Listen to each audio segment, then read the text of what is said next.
اعوذ باللہ من الشیطان الرجیم، بسم اللہ الرحمن الرحیم۔ معزز خواتین و حضرات، جی کے ویلی میں آپ کو خوش آمدید کہتا ہوں۔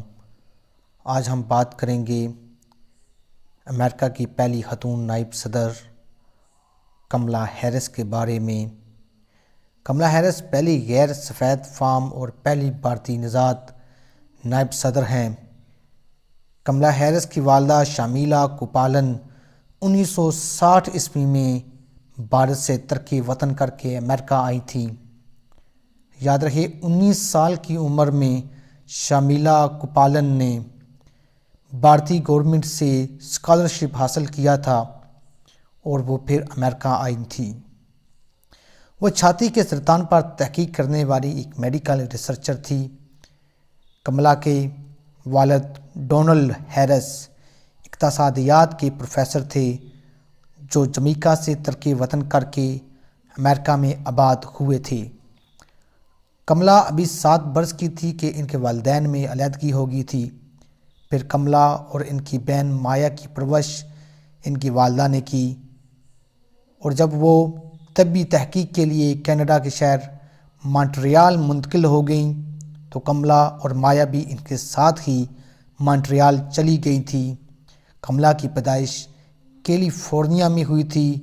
آکلینڈ جو کیلیفورنیا کا ایک سٹی ہے، وہاں پر کملا کی پیدائش ہوئی تھی۔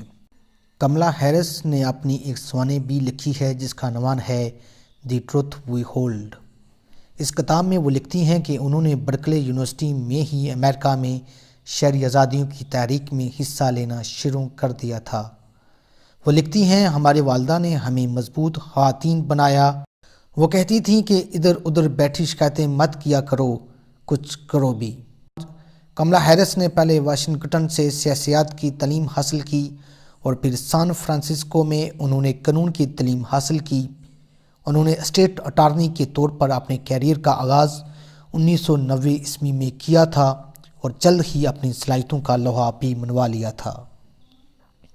1910 عیسوی میں کملا ہیرس نے ریاست کیلیفورنیا میں اٹارنی جنرل کے عہدے کے لیے اپنی امیدواری ظاہر کی تو کچھ دیگر امیدواروں کے مقابلے میں کامیابی انہیں ہی ملی۔ امریکہ میں یہ عہدہ اٹارنی جنرل کے عہدے کے علاوہ وزیر انصاف کے عہدے کے برابر بھی ہوتا ہے، اور کملا ہیرس نے کیلیفورنیا کے وزیر انصاف کے طور پر اپنے عہدے کا حلف 3 جنوری 1911 عیسوی کو اٹھایا تھا۔ اگر ہم کملا ہیرس کی شادی کے بارے میں ہم بات کریں تو کملا ہیرس سن 2014 عیسوی سے شادی شدہ ہیں اور ان کے شوہر کا نام ڈگلس ایم ہوف ہے جو ایک یہودی ماہر قانون ہیں۔ کملا ہیرس کا نام کہیں مرتبہ ڈیموکریٹک پارٹی کے صدارتی عہدے کے لیے ممکنہ خاتون امیدوار کے طور پر بھی لیا گیا تھا۔ 1919 عیسوی میں جب حالیہ صدارتی الیکشن کے لیے ڈیموکریٹک پارٹی کو اپنا امیدوار چننا تھا تو جو بائیڈن، برنی سینڈرز اور الزبتھ وارن جیسے چند بڑے بڑے ناموں کے ساتھ ممکنہ شخصیات کی فہرست میں ایک بہت اہم نام کملا ہیرس کا بھی تھا۔ پھر جب جو بائیڈن صدارتی امیدوار بنے تو انہوں نے اپنے ساتھ نائب صدارتی امیدوار کے طور پر کملا ہیرس کا انتخاب کیا۔